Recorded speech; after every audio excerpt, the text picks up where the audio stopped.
is Rory O'Toole. And my name is Matt Schultz. And this is How to Be, the podcast where we discuss ancient wisdom, modern hacks, paperback self-help books, and pithy platitudes, in the hopes of figuring out the best way to live this one precious and wild life. Do you work hard and deserve a little treat? Is a bubble bath what we all need to heal this weary world? Join us as we discuss both the virtue and vice that is self-care.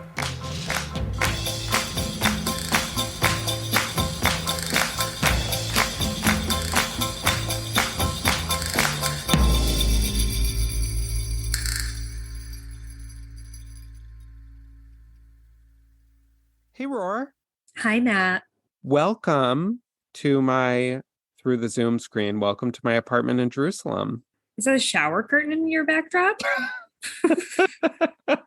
It is just a regular curtain. A sort of gauzy linen curtain that doesn't keep out the dark. Oh. I've been more into dark lately. You don't like to wake up to the light? No, I used to always want it to be light in my room. Like I didn't, when the sun's up, I want to perceive it through the window. But lately I've actually been sort of more into darkness, like having a dark, sealed off room to sleep in. It's new. That's a new thing for me. I was reading something and it was like a very extreme study or conclusion for this study that even the tiniest bit of light while you sleep like will cause an early death or something very extreme like that. No, but it's like that's what wakes me up. It's like that can't be true. It's like that's how when we were cavemen we were supposed to sleep. I mean, it was obviously it can't be true. I mean, we've hit in the past 1 minute we've hit two things that we both hate: studies and cavemen morality.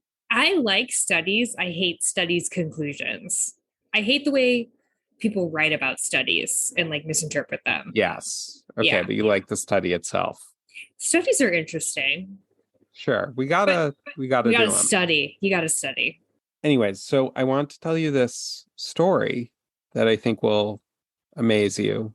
I was on a train yesterday or 2 days ago from Jerusalem to Tel Aviv, and there was a woman with two children. I see where this is going. Oh my God, Rory, I actually don't have the language to describe the level of noise that they were making because when people describe the level of noise children make in public places, they already use hyperbole. So I feel like hyperbole, there's nothing I can actually say to make you realize how out of control these children were, jumping, screaming, and then the mother, shh, gently, like a little wind. She's beleaguered. She seemed fine. She cognitive dissonant. She had cognitive dissonance. She looked great. I was like, this woman better look awful.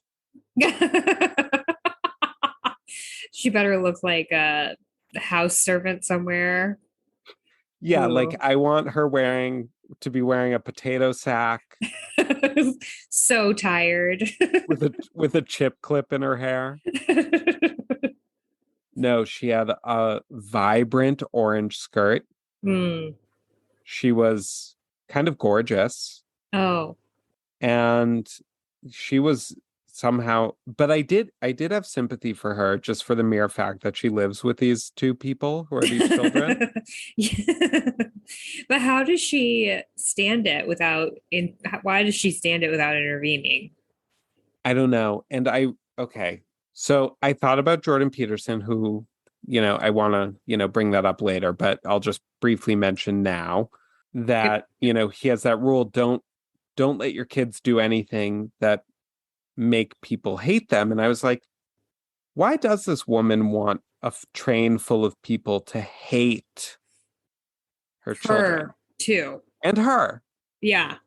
And everyone was doing the look around. Okay. Yeah, everyone was like, what? And I took that as casus belli. I was like, I have permission. I've seen at least 8 people do a frustrated look around. I have permission to go up to this woman societally. I have permission and say something. And did you, or am I going to be amazed because you didn't? You're going to be amazed because I chose not to. And what made you choose that? Sympathy? No, apathy. I was like, what's the point? You have like one more stop or something? I didn't know how many more stops we would have with her. This was not a subway. This was an intercity Oh, train, right. It was a long journey. So I don't know. It's like the things that I wanted. I first of all, I had trouble figuring out what to say. Your What do you children, say? your Because children it's are a not her being nightmare. rude. Yeah, like anything that I actually wanted to say was way too mean to say. You know that we all hate your kids. Or do you know that you're the reason I'm questioning having children? No. Yeah. Do you know that your children are the reason I don't want to have children? I just I made, kind of wanted I to. was on the fence, and this train ride has made the decision for me because if I even have a 1% chance of having these little monsters exist in the world, it's not worth it. The souls of my future babies waiting in baby heaven to be born, you just condemned them to eternal purgatory of non-being. They will now swim in that in that hell realm. Limbo. Well, yeah. So you didn't know what to say. I kind of wanted to say like what did Samantha say in Sex and the City when she went up to the kid eating pesto? What did she I say? she's like it was like a very like I don't have kids statement. It was like Yeah. I understand that you made a choice to procreate, but I did not make a choice to have my lunch ruined at La Georgia. Yeah. Something like that. I kind of wanted to like hit that. Like, I understand that you decided to have kids, but I didn't decide to listen to them screaming on a train for 2 hours. That kid But really again, was that kid that bad in that Sex and the City episode?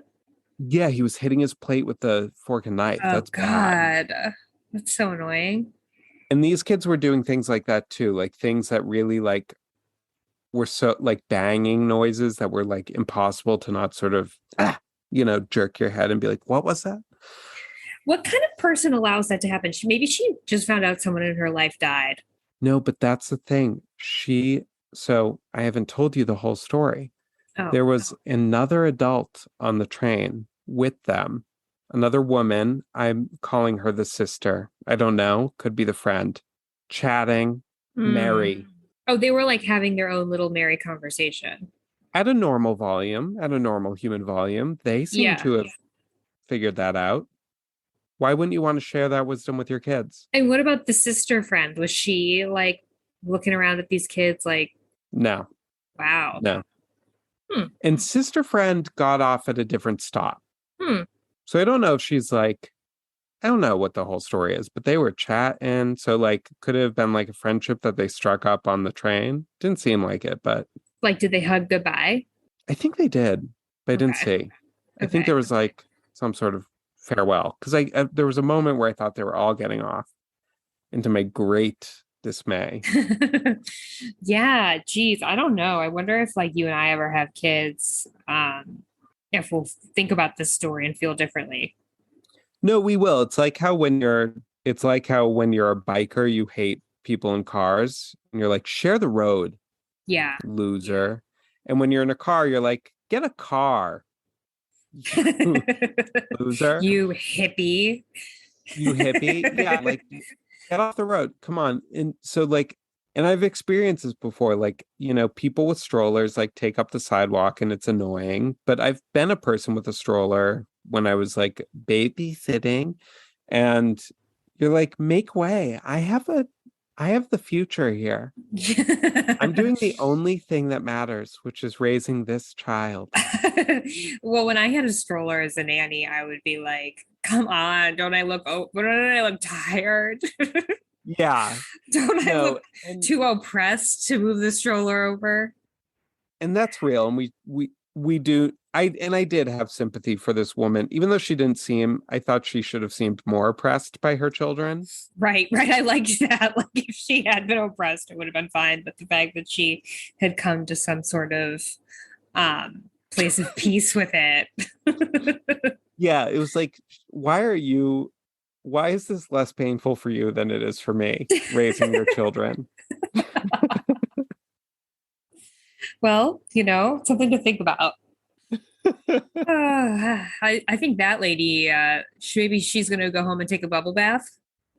You know, I think everyone else on the train needs a little self-care more than she did. And that's our topic for the day, right? Self-care. Self-care. What is self-care, Matt? I honestly have no idea. It's a vague term popularized by the internet. And when I was started looking into self-care for this podcast, the spectrum of what qualified was as vast as the Sahara Desert. You really can't get a handle on it. It's everything. People have described it as everything from taking a breath to getting a vaccine to getting a manicure. I think that, but when I hear self-care, though, I'll tell you like the image that conjures for me. It's a Dove chocolate commercial. It's a woman in a bathtub with a loose French twist, candles, light, easy jazz music, and she's taking a bite of a single chocolate square. It's too big to eat in one bite, okay? Because she wants to savor it. It's her self-care Saturday. The kids, they're out with dad. Dad's babysitting, okay? She thinks it was dad. Someone came and took him. That's not her problem right now. A single bite out of the Dove chocolate, and then her legs are shaved and smooth and up in the bubble bath. That's what I think of as self-care, is like taking luxurious moments for yourself. Yes, that's what I picture too. When I hear self-care, definitely a bathtub enters the scene. And certainly not my bathtub, a nice bathtub. No, I mean, I've always found that the problem with bathing when you live in our tax bracket is that it causes you to see the bathroom in a way like you don't want to be on the floor of all but the most sort of rarefied bathrooms. So like, yeah, like I took a bath in my apartment in New York once and I thought it would be so luxurious. And I was like, here I am on the floor. Nope. Seeing the toilet from below where we forgot to clean. Oh my God, I know. And I mean, for me, it's like the scrubbing of the bathtub that must be done, the sanitizing before I will get into it. Yeah. It's like, it's a lot of work, but that's irony of self-care. Someday Sometimes. well, yeah. So that's like the image of self-care is this bubble bath image. It's a woman, it's associated with women. So the idea of self-care. And like you said, the thing itself, if there can even be said to be a thing itself, is sort of infinitely broader than that. And I think that we use this word, something about this word really speaks to us right now, or speaks to a certain segment of the population right now. And we're using it to describe a lot of things that we may have perhaps described in different ways at different times. Well, yeah. So that's something that I think, like when I was doing, looking into self-care, what different people thought about it, I found it up on this like medical website. I don't think it was WebMD, but it was like Medical News Today, maybe, and talking to a doctor about self-care. And he was like, it's going to the dentist. It's like getting your yearly checkup. And it's like, I think other generations just called that living a responsible life. Of course, it's so classic of our generation to sort of rebrand it as a thing, like intermittent fasting, skipping breakfast, tiny houses, or just trailers with a better aesthetic. Okay. And now going to the doctor is self-care And adulting is the and classic. adulting. Is the classic of this. That used to just be called living. Paying the bills, you know? Yeah, just paying the bills. Now we call it adulting. Now we call this self-care. But I also think that in one of the articles I read about self-care to prep for today, a lot of it was talking about that sort of the dentist aspect of it. Uh-huh. And I don't remember who gave me this advice, but someone was like, you got to be your own mother, like, and it's something that it's taken me years to learn that, like, you need to have the medicines in the medicine cabinet before you get sick, like the basic ones. Like, you need to be able to. That is classic adulting, having Pepto in your medicine cabinet, having some allergy medicine, and it's having some cortisone cream. Yeah, that for sure. My old roommate had a very stocked, he had some burn, very stocked, as that was one thing I liked about him. But it's hard work. It is care. It's like in the way we think of caring for others, like, like being on the phone with doctors, making appointments, being organized. It's actually that type of self-care, or that understanding or sense of self-care, is very different from the bathtub, which I feel like is about almost like pampering the inner child. It's this other version of mothering yourself, which is like cooing yourself to bed at night. Yeah. Well, before we get to the bathtub version, going back to just the taking care of yourself version, like, did our parents and their parents and generations before need to put it and play this little psychological game where they're like, I'm going to be my own mother in order to get all this stuff done? Or is that unique to our generation and below? Well, what Anne Lamott would say in her largely incoherent interview on self-care, is that no, other generations didn't do this because they literally, women especially, according to her, did not tend to themselves. They let themselves become frayed and ragged as they didn't go to the about. Dentist? No, their teeth rotted out of their heads. That's why the classic nuclear family was, a father with no teeth, 2 kids, smiling bright white smiles, Chevy in the driveway, mother just just bleeding gums, no teeth, big hump on her back, just eye sockets with no eyes in them. I just feel like, and I mean, this is getting more into the category of adulting, but there's just something bizarre. I won't say pathetic, but it kind of is, that we have to like psych ourselves up for like the normal responsibilities of our lives. But that's because our lives are so much harder and more stressful than anyone's lives that have ever happened in history before. And that's that, a good point. I believe, is a sort of a key belief of the self-care movement. We live in uniquely stressful times. And I'm not completely sure that we don't. I do think that we have it better than most humans in history, but I also think that we don't have great mental health as a society, and that our technologies make us stressed out and anxious. Yeah, I mean, that's a huge topic right there. Are our times our times more difficult than before? It's a long list of pros and cons. Yeah. But I think that there's also just something with the internet that makes us all like, nothing can just be what it is. It all has to be part of a broader theme. Yes. Like paying your bills is adulting. A thingification. Yeah, it all has to fit it, like, and the internet makes everything a thing. It's all just, like, what's another good example? Like, okay, people quitting their jobs as like the I don't dream of labor movement. Yeah, that's a good one. Mm-hmm. It's not just me quitting my job. Yeah. It's a movement. And also, like, I'm sure you noticed this while researching for today, the appendation of the word radical to self-care. Mm-hmm. Like want to conceive of this as political, and like there's all this stuff like it is an act of resistance for a woman to take a nap in 2022. Exactly. It is an act of it's radically anti-capitalist.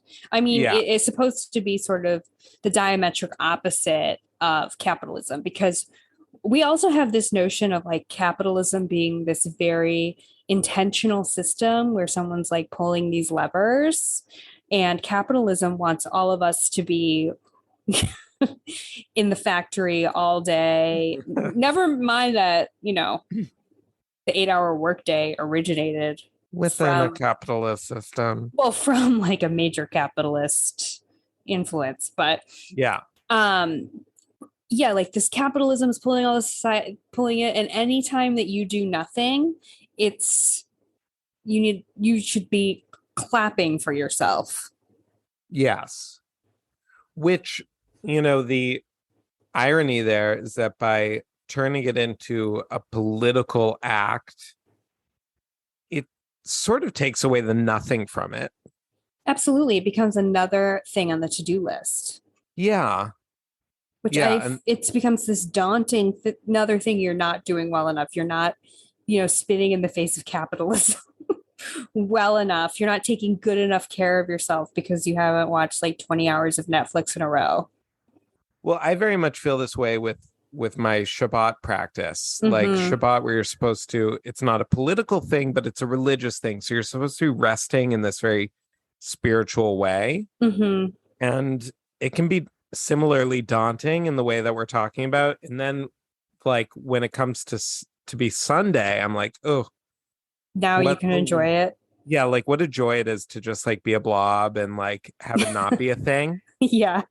To just rest, like, or not rest, the unthingification. Like for me, Shabbat is very thingified. Sunday is very not thingified. It's like, I'm resting, but I could also do some work if I wanted to. So the thingification of a thing can imprison us. Joy suck. Yeah. Can be definitely a bit of a joy suck. It can be absolutely be a joy suck. And then there's like the insidious rebranding of wellness as self-care. Eating healthy is self-care. Exercising is an act of self-love. So not only are you doing your body harm, you're doing your psyche harm if you aren't exercising and eating well. Yeah. I'm really hung up right now on this idea that like we've turned the self into a god in our society. Mm. And like in a similar way to like how religious people might be like, even as you do the dishes in the laundry, it's an act of devotion to God. Yeah. It's like we somehow feel this need to be like, every little thing you do can be an act of devotion to you. Yeah, yes, absolutely. Like breathing, taking 4 deep breaths can be the biggest act of self-care. It's like, can it just be 4 deep breaths? Yeah. Why must we conceive of it in this box? But yeah, that is, I don't know. And like, I guess we feel beleaguered and we feel, I mean, that's I feel like the self-care movement, I don't know if it's a movement, but oh, it's a movement. sort of came in opposition to a somewhat recent phenomenon, but not as recent as self-care. But right before that, what preceded it was I'm so busy. Yes. To me, there's some overlap here. There's overlap. So it's like, I'm so busy bragging about how many emails are in your inbox, martyr syndrome of I work, I have family, I don't have time to listen to your podcast, Rory.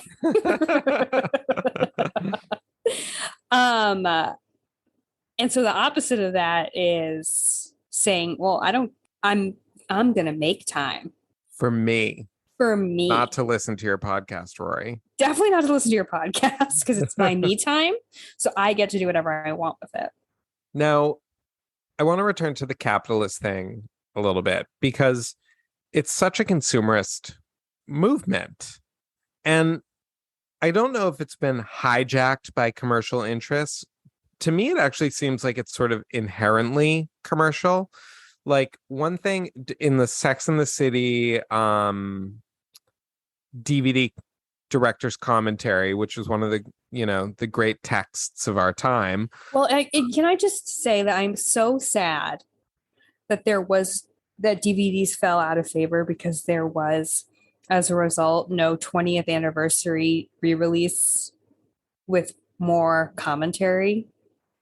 Yeah. Is there any way we could get that back? Like we could find a way? I mean, the should we services kidnap? need to have Kidnap Michael Patrick King, make him watch every episode and comment a little modern day on misery. every hat Sarah Jessica wears. I mean, that would be a joy. Every day a fresh commentary. Look at Sarah Jessica here. The grace, the elegance. Who could forget the time that when she was breaking up with Aiden outside of Charlotte's wedding, he said that was the greatest moment of acting of any actor of all time. I know. I mean, he nailed that. Do you know we missed? No, Sarah Jessica. I know. He nailed that observation. He was correct. He was correct. He was correct. That was the greatest moment of acting. Anyway, as you were saying about capitalism. Yeah, and I mean, sorry, I have to finish out this thread. We got the documentary about And Just Like That, which served as a kind of commentary on it. Yeah, and I wish that there were as many episodes of the documentary as there were of the show itself. Absolutely.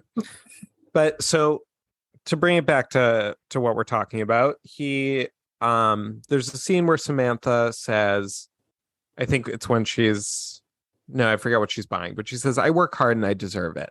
Mm-hmm. And Michael Patrick King says, that is like the realest piece of dialogue in the entire show. I don't know a single woman who hasn't said that to herself when she's buying something. Now, women do more or less feel like they have to deny themselves different things and earn themselves their luxuries. Like there's also an episode of Simpsons where like Marge can't like bring herself to buy like a cheap dress, and finally she's like, okay, it'll stimulate the economy. Like there has to be a greater good. It can't just be a pleasure. God forbid something just feel nice. It has to be a radical act of politics. Mm-hmm. Maybe she just wants to take a nap, and maybe it has she nothing to do with doesn't even Trump. deserve it. Have you ever said that to yourself? Absolutely. That's because you're a gay man, so you're a woman in God's eyes. That's because I'm a woman. Yeah. I work hard and I deserve it. I had a hard day. I deserve a treat. I have a hard day. I have a day. I deserve a treat is a motto. Like the days I'm in the office 2 days a week. I work from home the rest. The days I'm in the office, it's like it has to be treat stacking. James Clear talked about habit stacking. I'm treat stacking. Okay. Stacking. What are the treats that we're stacking? Iced coffee.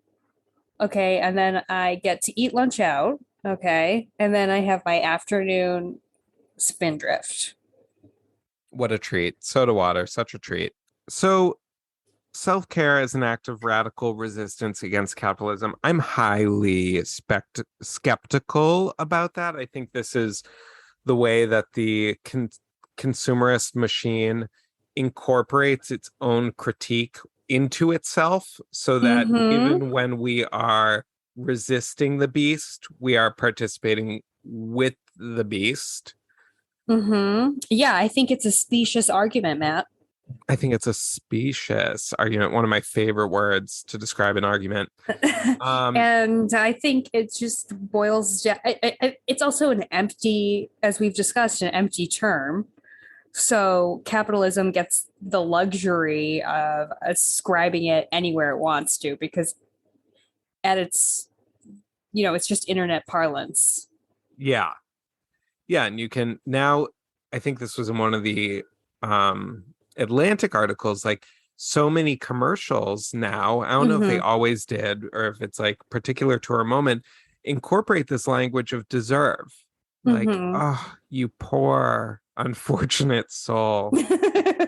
Don't you deserve a burger from Wendy's? Haven't you worked hard? Aren't your feet tired? Like, don't you want to put something beautiful on your feet, like these Christine Louboutins?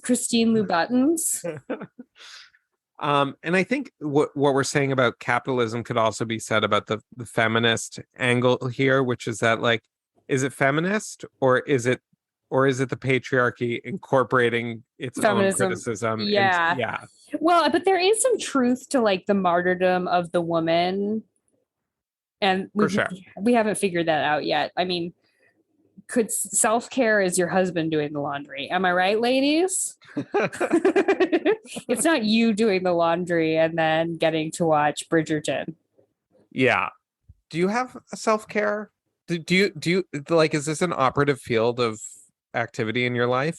Of course, I would never phrase anything in my life as self-care. It's like way too embarrassing. But I take excellent care of myself. I pride myself on how well I take care of myself. I go to the dentist. Go to the doctor. I have cortisone cream in my medicine cabinet. I meditate. I do yoga.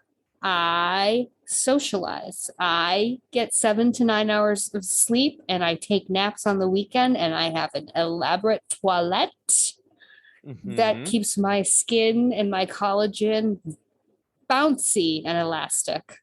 So yeah, I am very focused on the self. I don't have kids. Why not? Now, what about you? Interesting. I'll answer that in a moment. It's not so different from your answer, actually. Meditation, whatever. But me and Rory, we read Jordan Peterson's 12 Rules for Life for an episode that never made it to air, like the Batgirl movie. It just didn't make the cut. But he has a chapter. We hated it. I'm just gonna It was one of the most horrendous reading experiences of my life. It was really hard. Made me feel really bad. But he has a whole chapter about self-care. It's occurring to me right now, which is care for yourself like you are caring for someone you're responsible for. Oh yeah, and that's what the theory is that, like, we're incredibly bad at, or some people are incredibly bad at taking care of themselves, and they have medicine, they don't pick it up at the pharmacy, or they forget to take it, they skip brushing their teeth, yada yada yada. But those same people would never be so callous to, like, their dog or their kid. And he's like, he basically says, mother yourself, like, treat yourself like you are the object of your own care. So it's interesting because he would absolutely sort of dismiss this pink self-care discourse that we're talking about, but it's unavoidable. He's there too.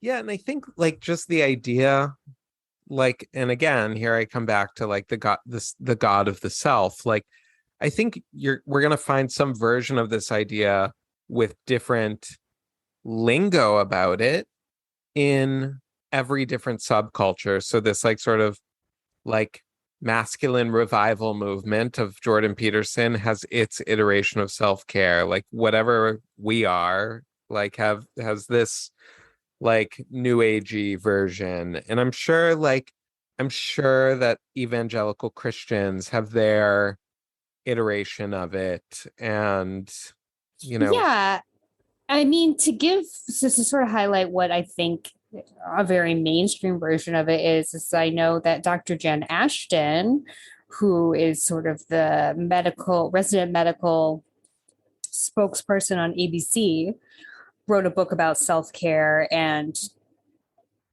the way that she interpreted it for the masses was every month she did something that was good for herself. And it included things like not drinking, not eating sugar, planking, and doing push-ups, you know? So it's very much so, you know, these like very pervasive ideas of wellness. Yeah, it's like wellness.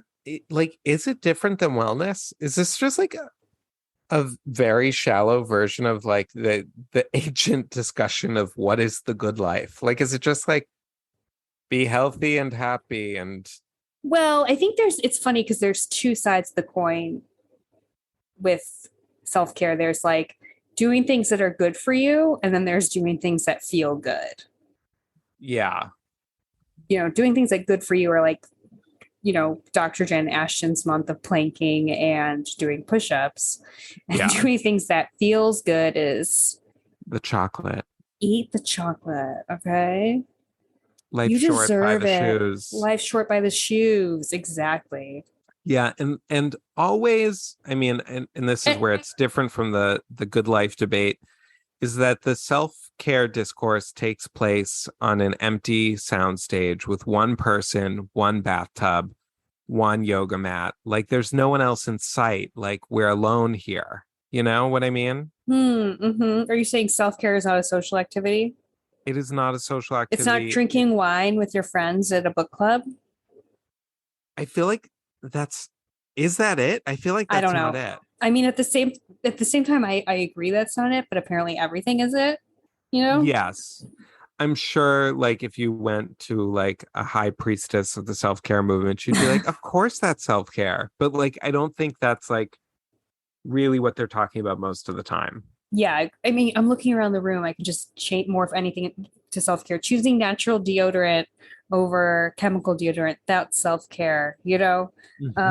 Drinking out of a glass instead of a plastic glass, that's self-care. Charging my computer so it's ready for me tonight, that's self-care. Like I can self-care as anything in this room. It's so It's all- comical.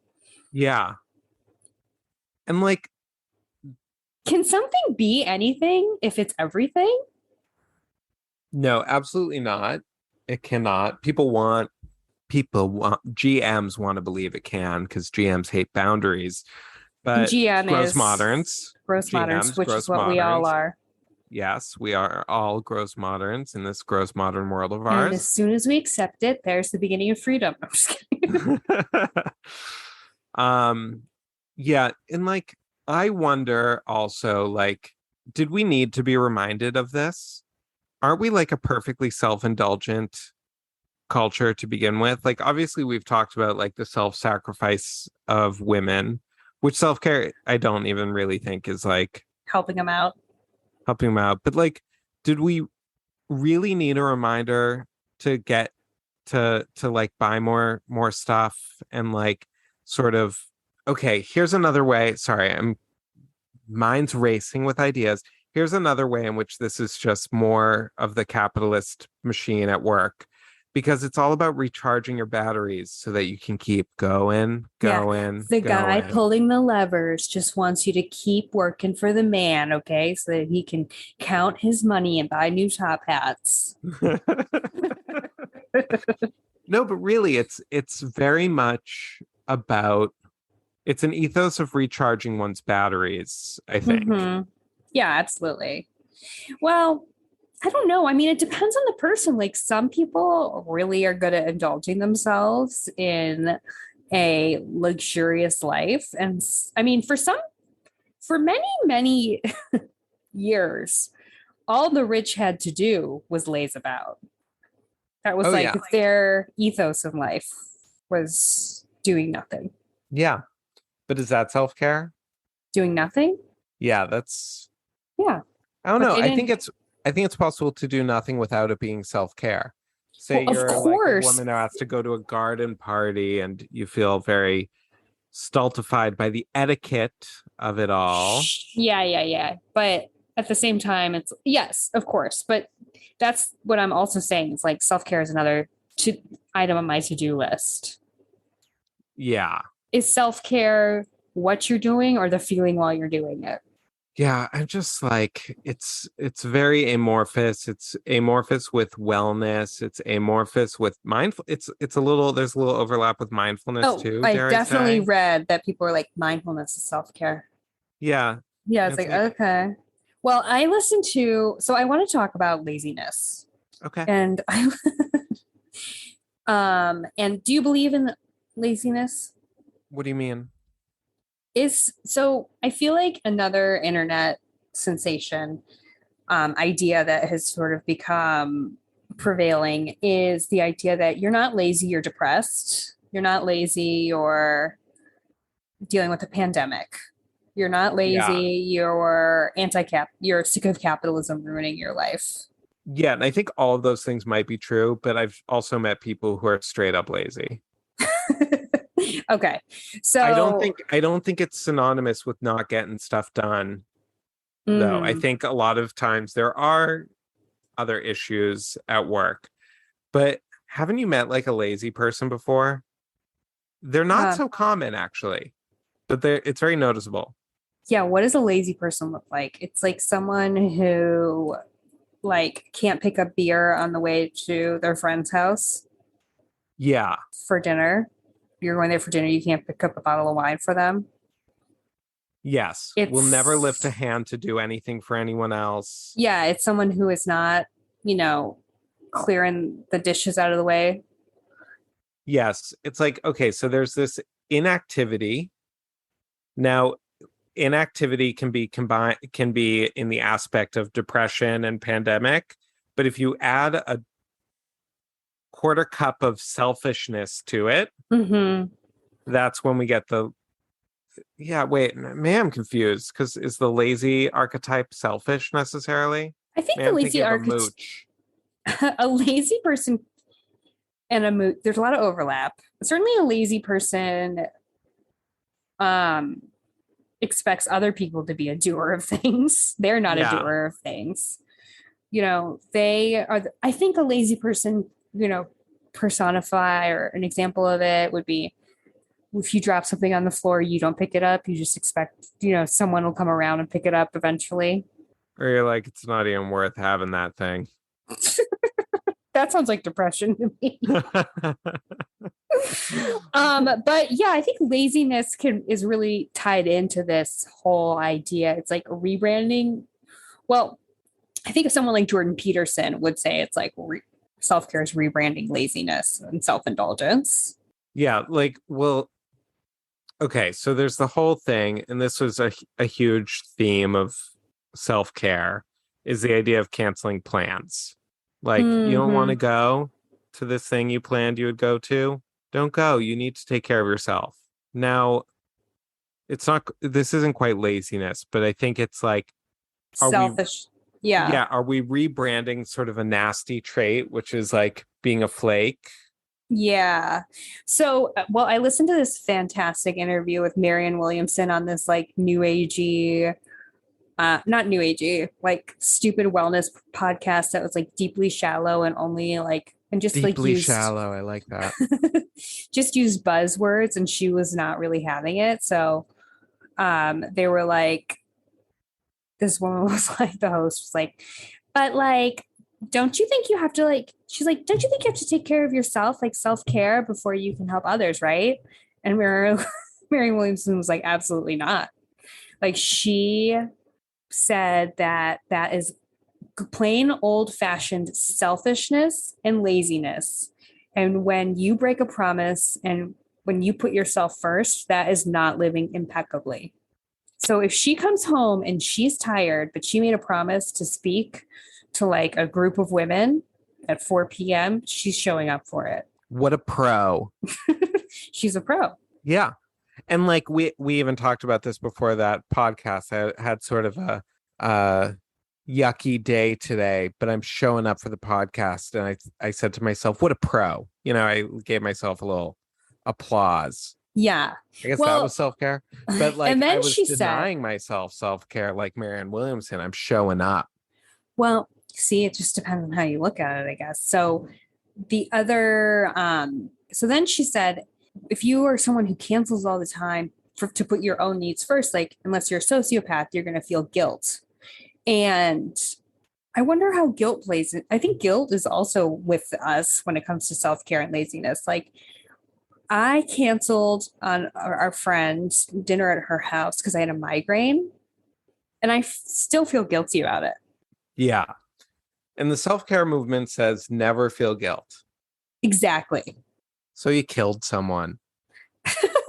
And I think that a little, like, obviously guilt guilt can be unproductive, but it can also be productive. I heard someone talk about this once. Guilt and shame can be this frontier with the future. And the example he gave was someone who is a bad father taking that shame and sort of using it to transform his relationship with his grandson. I'm not going to let that happen again. I'm not going to be his second family.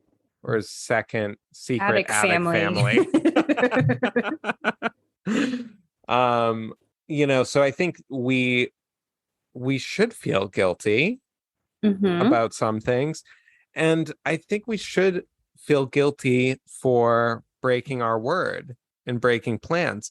That doesn't mean that there aren't occasions when it's worth it to do it. Can you absolve me then? I absolve you. And I'm a believer in a bail positive friendship in most. But what if when situations. someone I mean, you can't be canceling plans an hour or two before. No, and it really to me depends on the plans. Were you going out somewhere or was it just like a house hang?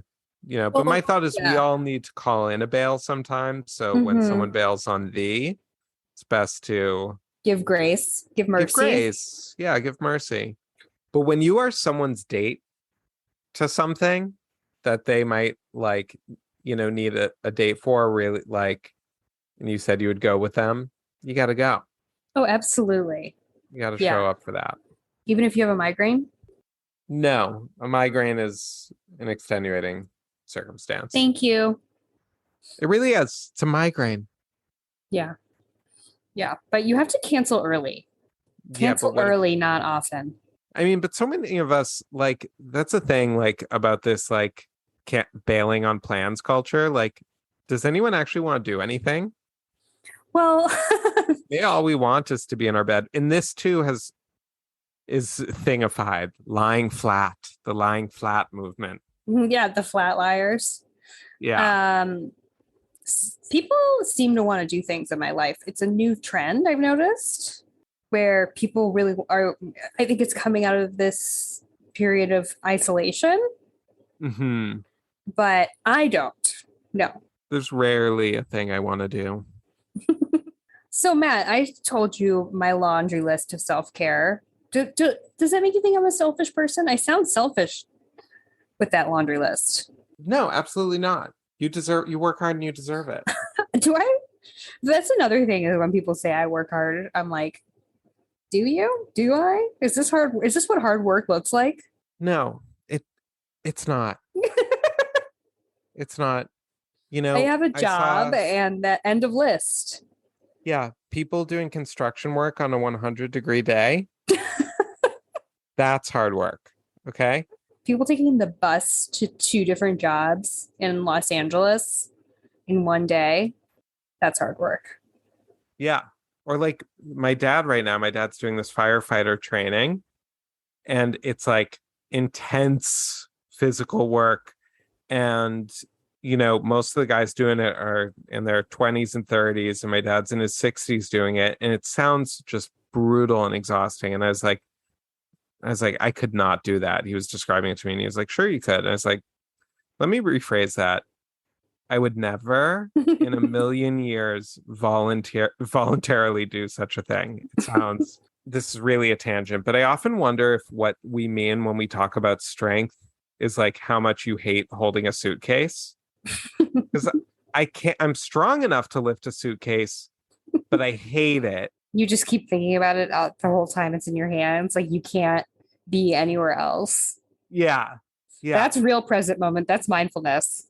Moving furniture. I hate it more. So is that what we talk about when we talk about strength? Is a strong person someone who just doesn't mind the intense discomfort of lifting things? So what is you on your self-care list? What's on your regular self-care list, and what would you say, follow-up question, your greatest self-care in category indulgent? Oh, my chia pudding. So indulgent. Ugh, I'm gonna end this Zoom call right now.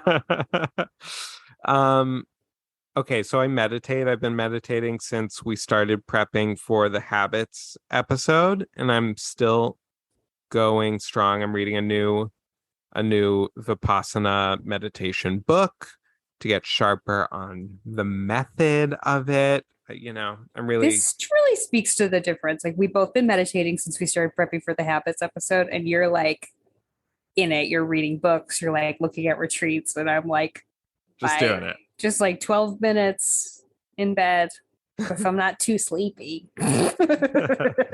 No, I go hard. You go so much harder. And what else is... You do your push-ups. That's self-care. You're right. I work out. I do. My morning pages are back in my life after being out of my life for about a year. That's one of my longest running In and out habits. I don't know. Most of my time with it has been pretty consistent. So it's really, but like, you brush your teeth, you take your shower. I Do you have haven't brushed my cortisone teeth in cream? weeks. I think I do have cortisone cream. Yes, I do. I definitely do. I do not have Pepto. As you know, I had a tummy ache the other day and I was just weeping over the fact that I didn't have any Pepto. I love the taste of Pepto also. Minty pink milk. Who you never would have thought that would be so delicious, and yet I think it is. Okay, here we go. Controversial question. Mm-hmm. Messy house. What about it? Is your house messy is someone's house messy because they're lazy, or because they're depressed, or because they don't know how to take care of themselves? Yeah, I think it can be so many things. I think some people just like their brains don't work in that way. Yeah, I think I think if anything, a messy house makes you depressed as much as depression makes your house messy. Yeah, the circle. I wish the method or the movement was called care.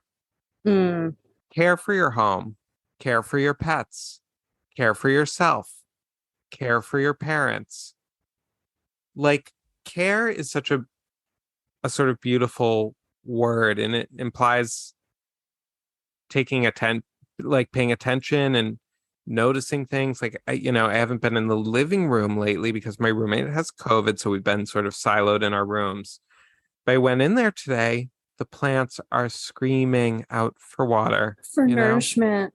Yeah. So like, care is a very lovely word. It also, this isn't my idea. I read this somewhere, forget where, can't attribute it.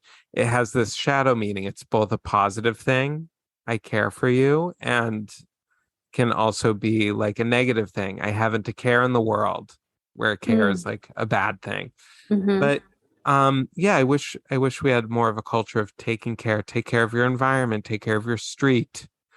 Yes. Take care of your community. Pour some of this, definitely pour some of it on yourself, but also pour some of it outward. That's also incredibly nourishing to yourself. Now, I'm not a fan of justifying altruism by saying that it's good for you, like in the 4 agreements. The reason why it's bad to be mean to someone is because then they'll hate you, and that's bad for you. Right. No, the reason why it's bad to be mean to someone is because it hurts them.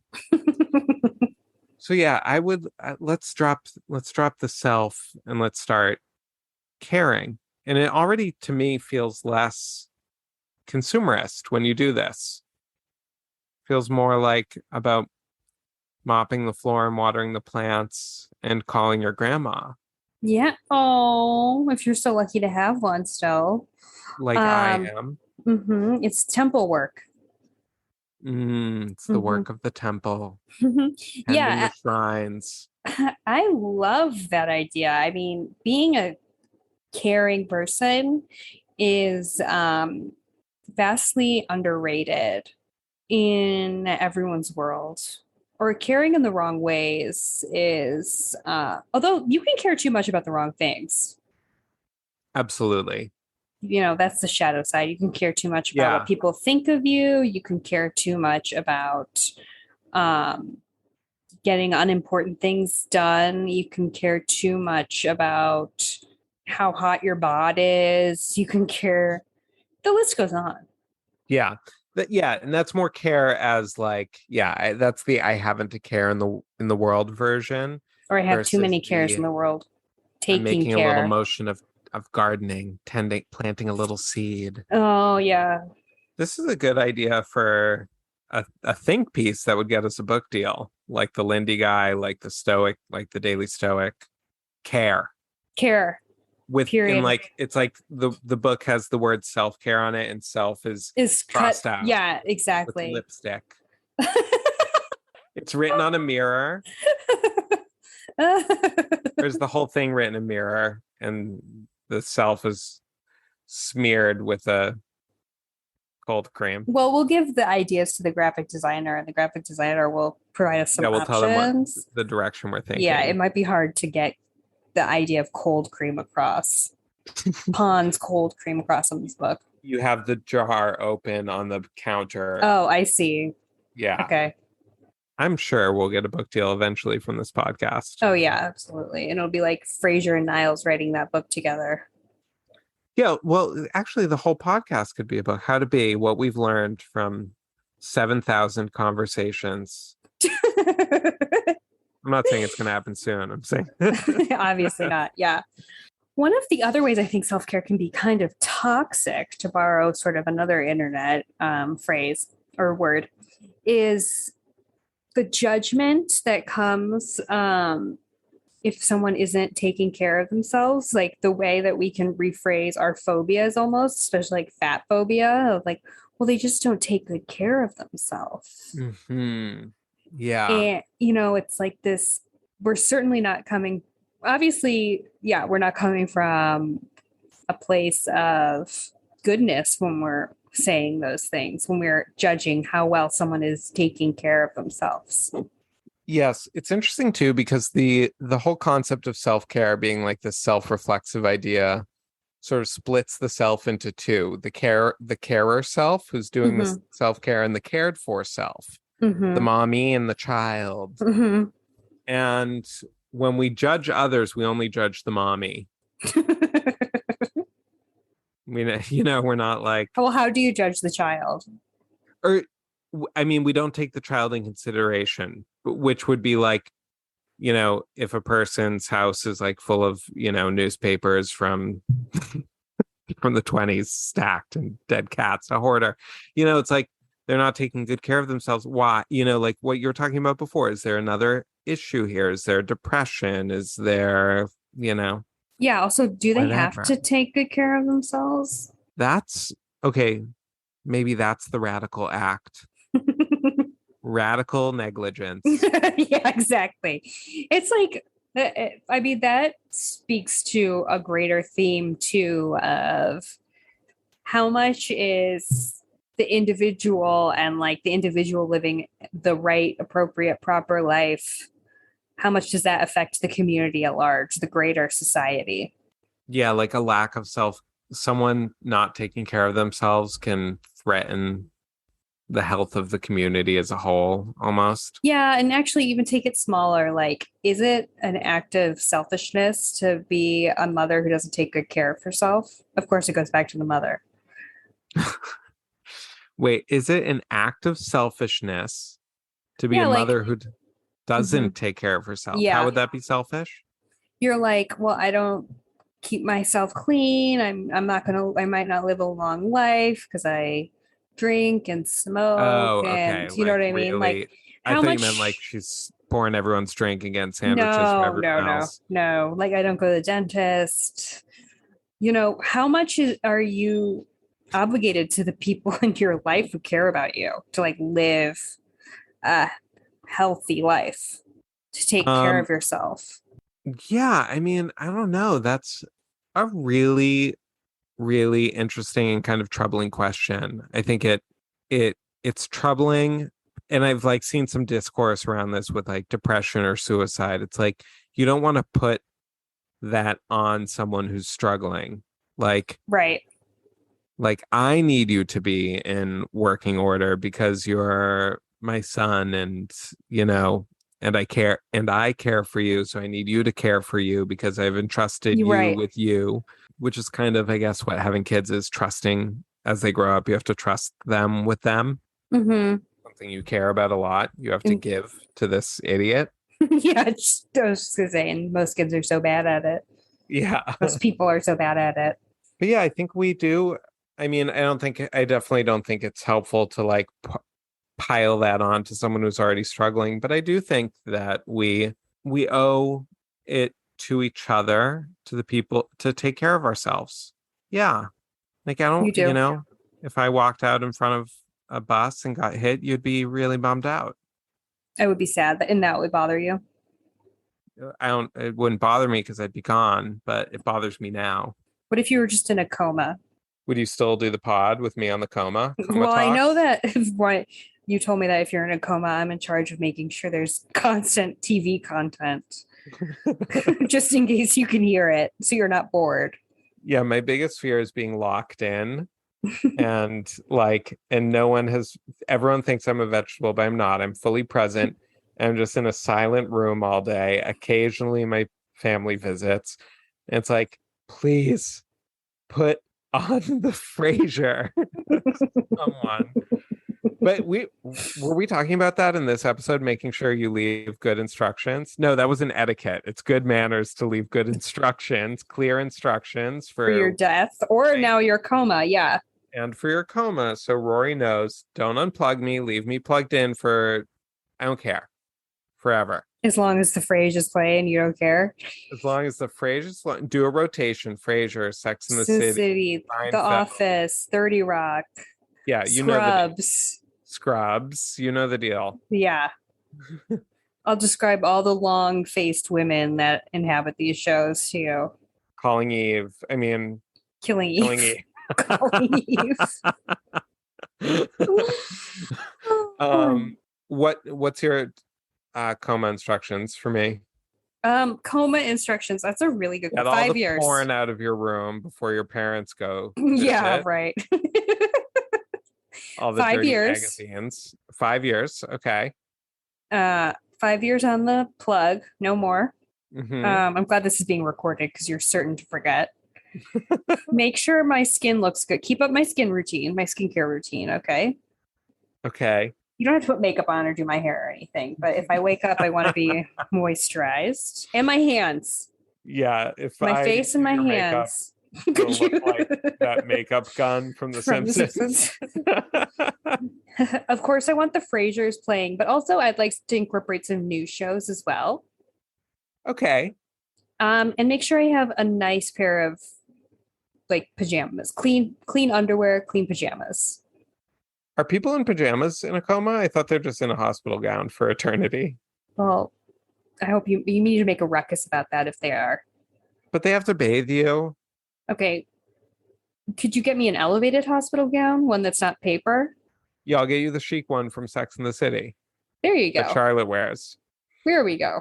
There we go. Charlotte? Maybe it was Samantha wearing it. Yeah, I want to to be clean. I want to be moisturized, and I want to be entertained. Those are the Great. key tenets. Great. I'll make sure to describe what everyone's wearing. Oh my God. And please brush my teeth. I know that goes into cleaning, but please brush my teeth. Okay. This is a lot for me. You don't have to do all of it, but like you're the project manager. Okay. You know, Got you're it. sending the right people in. It's a little bit more involved than put the Frasier on and let autoplay be on. Although I do hope you'll stop in every now and again. To Yeah, watch I an will. episode with me. I'll put the View on. Yes. I know what you like. I'll be well taken care of. And yeah, I Mhm. think 5 years sounds good. Sign me up for 5. Then I'm out. Oh, all right. So I can't even tell where we are on self-care in terms of if it's how to be. Where do you We think? hate it. I think we hate it. We love care though. We do. I love taking, I think taking care of yourself and others, care, as you said.